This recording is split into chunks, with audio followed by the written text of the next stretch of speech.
Assalamualaikum warahmatullahi wabarakatuh. Bagaimana kabarnya anak-anak? Baik kan? Kita masih dalam pembelajaran bahasa Indonesia. Masih semangat kan? Ayo belajar. Hai anak-anak, masih bersama saya Pak Ananto dalam pembelajaran bahasa Indonesia kelas 10. Anak-anak, pada pertemuan yang lalu kita sudah membahas tentang teks laporan hasil observasi. Pada video kali ini kita masih tetap membahas tentang teks laporan hasil observasi. Tapi kita akan memfokuskan pada bahasan tentang paragraf. Saya kira materi paragraf bukan menjadi sesuatu yang baru, bukan sesuatu yang asing buat kita. Karena Bapak Ibu guru kalian mulai SD, SMP itu juga sudah membahas tentang paragraf.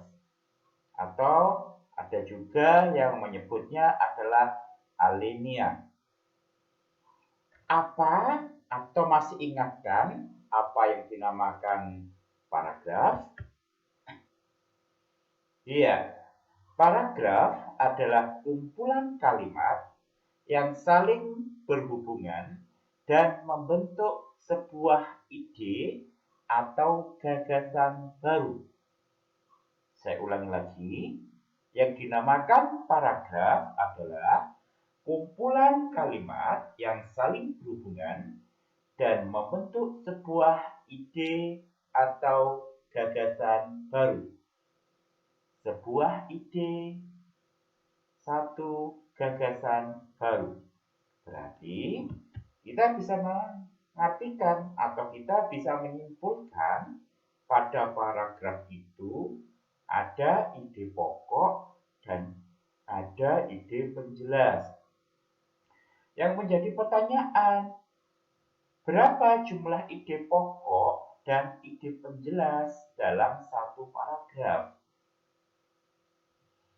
Sesuai paragraf yang benar atau suatu paragraf dikatakan benar dan baik itu jika dalam satu paragraf itu hanya ada satu ide pokok. Saya ulang lagi, paragraf yang baik itu terdiri atas satu ide pokok atau satu gagasan utama. Seperti tadi dalam pengertian itu hanya satu ide pokok. Maka sebagai paragraf yang baik itu hanya ada satu ide pokok. Dan berapa ide penjelas? Ide penjelas bisa satu atau lebih. Paragraf yang baik atau disebut paragraf itu kalau terdiri atas lebih dari satu kalimat. Biasanya ada paragraf itu panjang, tetapi ketika dilihat itu hanya terdiri atas satu kalimat panjang. Walaupun panjang, kalau itu hanya terdiri atas satu kalimat, itu bukan paragraf, tapi berupa kalimat. Bisa diingat-ingat ya, paragraf itu lebih dari satu kalimat.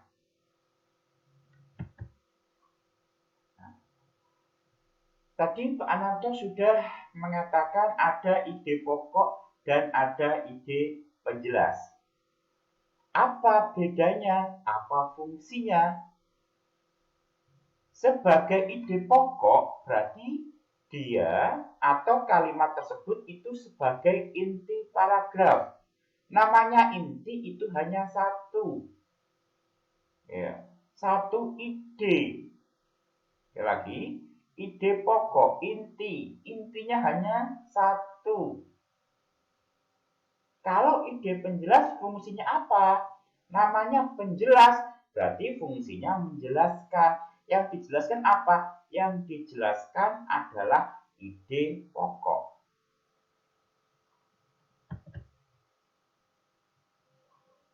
Berdasarkan letak ide pokok, itu ada 3. Sekali lagi, ide pokok letaknya di mana? Ada 3 letak ide pokok. Yang pertama, letak ide pokok ada di awal paragraf yang dinamakan sebagai paragraf deduktif. Yang kedua, letak ide pokok itu ada di akhir, induktif. Yang ketiga, letak ide pokok ada di mana? Ada di campuran, awal dan akhir. Awal deduktif, depan, caranya gitu ya, untuk mengingat-ingat. Depan itu berarti di awal. Berarti kalau induktif nggak mungkin di awal, tapi di akhir. Campuran awal dan akhir. Ada yang bertanya, berarti ada 2 ide pokok. Bukan 2 ide pokok, tapi 1 ide pokok, intinya 1, tapi letaknya di awal dan di akhir. Di awal dan di akhir itu bukan berarti idenya 2, tapi idenya 1. Paham ya? Nah, seperti apa paragraf deduktif itu? Paragraf yang letak ide pokoknya di awal itu seperti apa? Ayo kita bahas lebih lanjut. Paragraf deduktif itu dimulai dari pernyataan umum. Tadi 1, 2, 3, 4 ini itu adalah kalimat ya. Saya menyebut kalimat. Tadi ada kalimat 1, ada kalimat kedua, ada kalimat ketiga, dan ada kalimat 4. Kalimat pertama berupa pernyataan umum. Yang kedua, kalimat kedua pernyataan khusus. Kalimat ketiga pernyataan khusus. Paragraf keempat itu pernyataan khusus. Tadi saya mengatakan, letak ide pokok ada di awal, deduktif di awal. Awal, deduktif. Ada ide pokok. Pokoknya berarti di depan. Berarti bisa disimpulkan pernyataan umum itu adalah ide pokok. Sedangkan pernyataan khusus berarti ide penjelas. Berarti bisa dikatakan paragraf deduktif itu ide pokok pada paragraf pertama, paragraf keduanya adalah ide penjelas, kalimat ketiga adalah ide penjelas, kalimat keempatnya adalah ide penjelas. Bisa dipahami ya? Sekarang kita lihat contoh dalam paragraf. Seperti apa ide pokok dan ide penjelas? Ide pokok sebuah pernyataan umum. Dalam kalimatnya seperti ini. Ingat, paragraf itu terdiri atas beberapa kalimat. Kemudian kalimat pertama itu menjorok ke dalam. Ya, menjorok ke dalam ini, menjorok ke dalam. Kalimat pertama, Indonesia banyak memiliki panorama alam yang indah. Sebuah pernyataan umum tentang Indonesia yang banyak memiliki panorama alam yang indah. Kalau benar, kalimat pertama ini adalah ide pokok, inti, maka di kalimat kedua, ketiga, dan keempat itu nanti akan menjelaskan kalimat pertama. Karena kalimat kedua itu pasti ide penjelas. Fungsi ide penjelas adalah menjelaskan ide pokok. Kita cek apa benar seperti itu. Kalimat kedua, Bromo salah satunya. Di sana menawarkan matahari terbit yang begitu eksotik. Bromo apakah menjelaskan tentang Indonesia yang memiliki panorama alam yang indah? Betul, iya. Karena Bromo khusus, sedangkan Indonesianya umum. Bromo ada di Indonesia, Bromo memiliki keindahan alam. Apa itu? Matahari terbit yang begitu eksotik. Benar, kalimat kedua menjelaskan kalimat yang pertama. Kita cek kalimat ketiga. Pantai Kuta di Bali juga tak kalah indahnya dengan pasir putih bak permadani. Pantai Kuta di Bali itu khusus. Itu penjelas dari Indonesia yang memiliki panorama alam yang indah. Jadi betul, kalimat ketiga sebagai pernyataan khusus atau sebagai ide penjelas. Kita cek kalimat keempat, kalimat terakhir. Bunaken juga terkenal dengan taman bawah lautnya. Bunaken ada di mana? Di Indonesia. Taman bawah laut yang indah itu adalah panorama alam yang indah. Kalimat keempat juga menjelaskan kalimat yang pertama. Berarti benar, inilah salah satu contoh paragraf deduktif. Paham ya? Yang kedua adalah paragraf induktif. Induktif berarti letaknya di akhir. Berarti dibalik. Kalau paragraf induktif dimulai dari pernyataan khusus atau ide penjelas. Kalimat kedua pernyataan khusus atau ide penjelas. Kalimat ketiga pernyataan khusus atau ide penjelas. Dan kalimat terakhir adalah pernyataan umum atau ide pokok. Sebenarnya gampang untuk melihat apakah itu letaknya di akhir. Coba lihat kalimat terakhir saja. Biasanya gini, kalau kalimat terakhir itu nanti berupa simpulan, saya ulang lagi, kalau kalimat terakhir dalam sebuah paragraf itu berupa simpulan, maka kita bisa mencurigai bahwa ide pokoknya ada di akhir atau paragraf induktif. Anak-anak, mari kita simak contoh paragraf induktif. Paragraf kalimat pertama. Ketika ujian telah selesai, nilai anak-anak diperiksa. Coba cermati kalimat kedua. Ternyata terdapat beberapa nilai siswa. Sebanyak 19 siswa nilainya melampaui standar kelulusan. Ayo kita cek apakah kalimat kedua menjelaskan kalimat yang pertama. Ternyata terdapat beberapa nilai siswa. Sebanyak 19 nilai siswa melampaui standar kelulusan. 19 siswa nilainya melampaui standar kelulusan. Apakah menjelaskan tentang nilai anak-anak diperiksa? Bukan kan? Iya, bukan.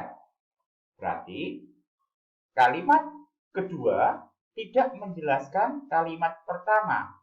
Berarti kalimat pertama bukan ide pokok. Lanjut kalimat ketiga.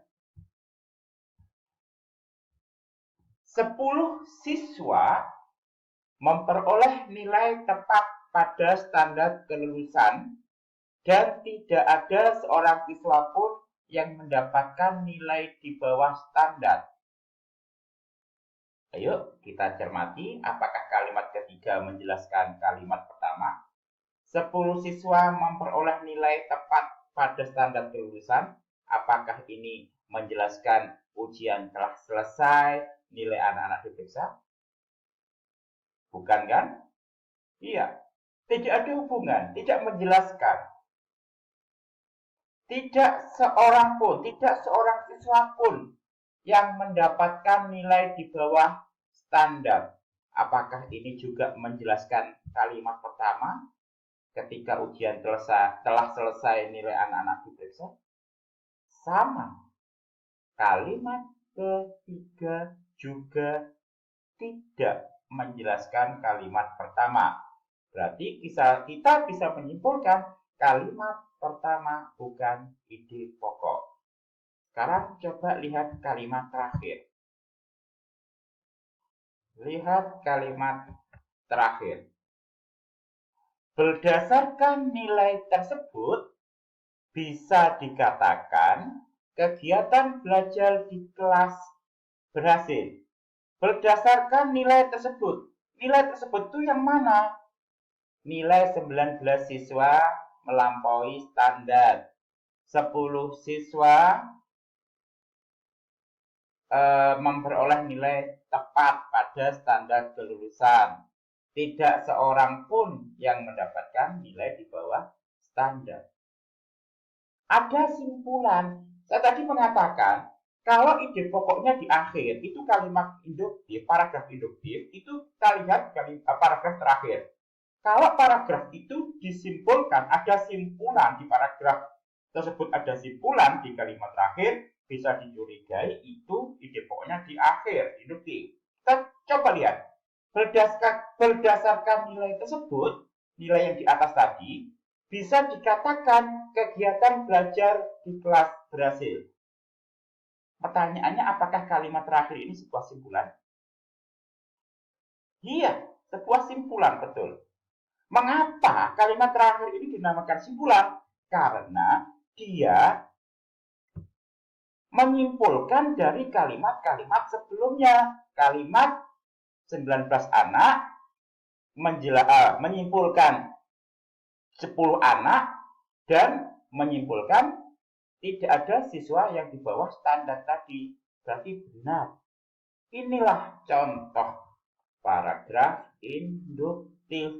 Bisa dilihat dari kalimat kedua. Kalimat kedua ternyata tidak menjelaskan kalimat pertama, berarti bukan induktif.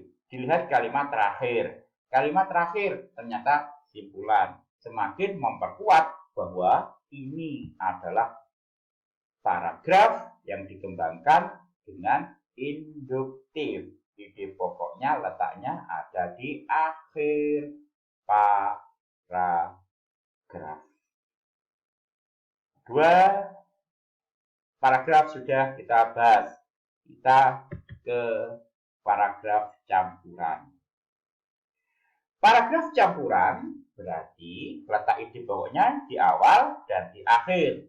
Berarti kalimat pertama adalah pernyataan umum dan kalimat keempat adalah pernyataan umum. Kalimat pertama ide pokok, kalimat keempat ide pokok. Fungsinya memperkuat. Kalimat keempat ini nanti fungsinya memperkuat kalimat pertama. Sedangkan kalimat kedua dan kalimat ketiga adalah pernyataan khusus atau ide penjelas. Lebih jelasnya, mari kita pahami dengan melihat contoh paragraf campuran. Kalimat pertama, pendidikan yang paling utama bagi anak adalah pendidikan karakter. Saya ulang lagi, pendidikan yang paling utama bagi anak adalah pendidikan karakter. Cek kalimat kedua. Dengan pendidikan karakter yang baik, si anak akan mempunyai fondasi karakter mental yang kuat. ada salah satu penanda suatu kalimat itu menjelaskan kalimat sebelumnya adalah pengulangan kata. Dengan pendidikan karakter, ini kan kalimat pertama tadi adalah pendidikan yang paling utama bagi anak adalah pendidikan karakter. Disebutkan di kalimat kedua, dengan pendidikan karakter yang baik. Nah, ini kan kita bisa melihat dari sini. Oh, ternyata kalimat kedua menjelaskan kalimat pertama. Berarti kalimat kedua adalah kalimat penjelas berupa pernyataan khusus. Berarti sebuah penjelas.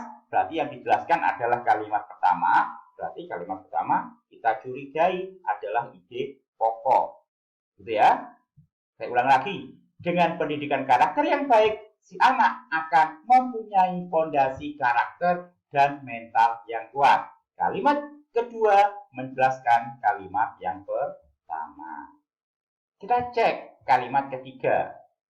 Orang tua dan guru pun bisa bekerja sama untuk membentuk karakter anak.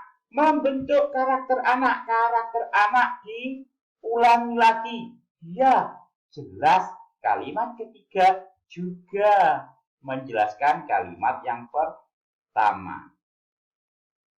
Ditambah lagi kalimatnya. Jika berhasil, orang tua dan guru akan lebih mudah dalam mentransfer ilmu maupun nasihatnya kepada anak. Menjelaskan kalimat sebelumnya yang berkenaan dengan karakter. Cek kalimat terakhir, kalimat kelima, kalimat terakhir. Jadi, pendidikan karakter harus diutamakan dalam pendidikan. Pertanyaan saya, apakah kalimat terakhir sebuah simpulan?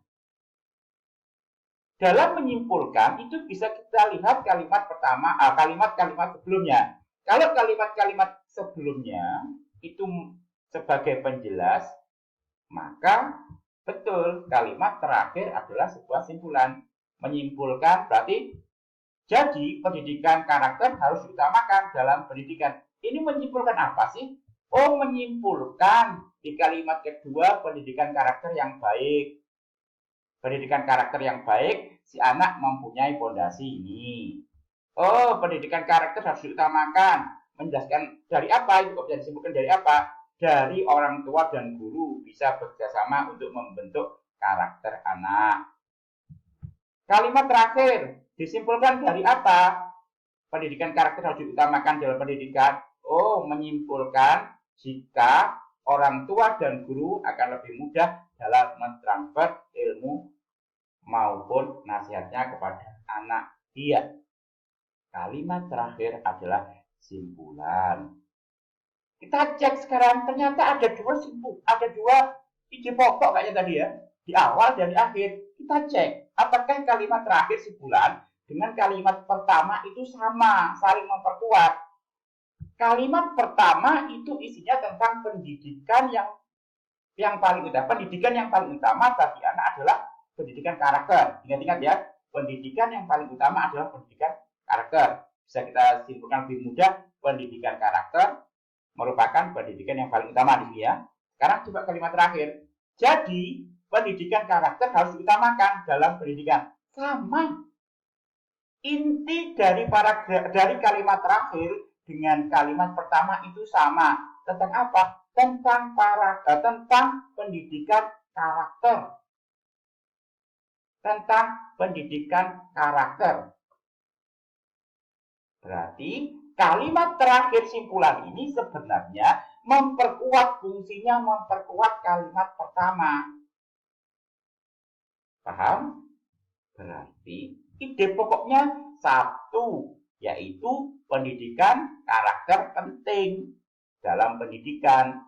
Tapi penulisannya di awal dan di akhir. Inilah contoh dari paragraf campuran. Begitu ya anak-anak.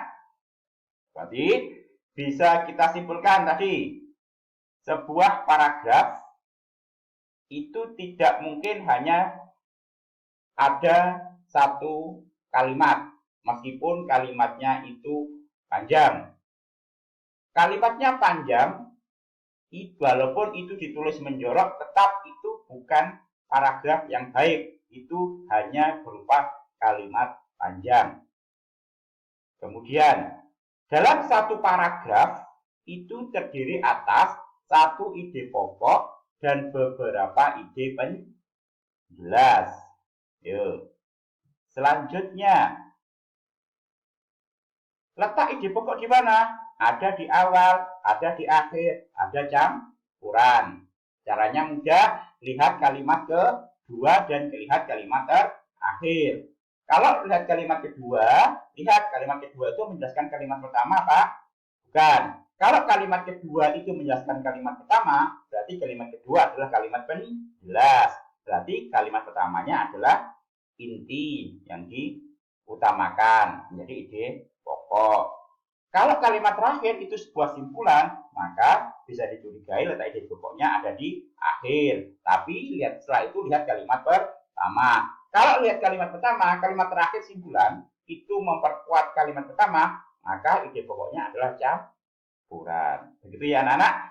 Baik anak-anak, itu yang bisa Pak Ananto sampaikan, Pak Ananto berikan untuk pembelajaran hari ini. Mudah-mudahan ada manfaatnya.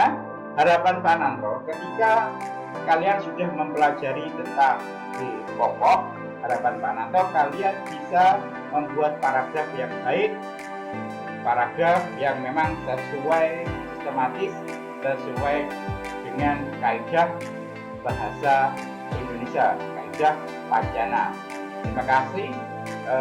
Terima kasih saya ucapkan. Tetap semangat, tetap belajar, jangan kalah dengan malas.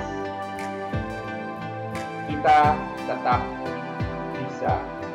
Selamat belajar. Assalamualaikum warahmatullahi wabarakatuh.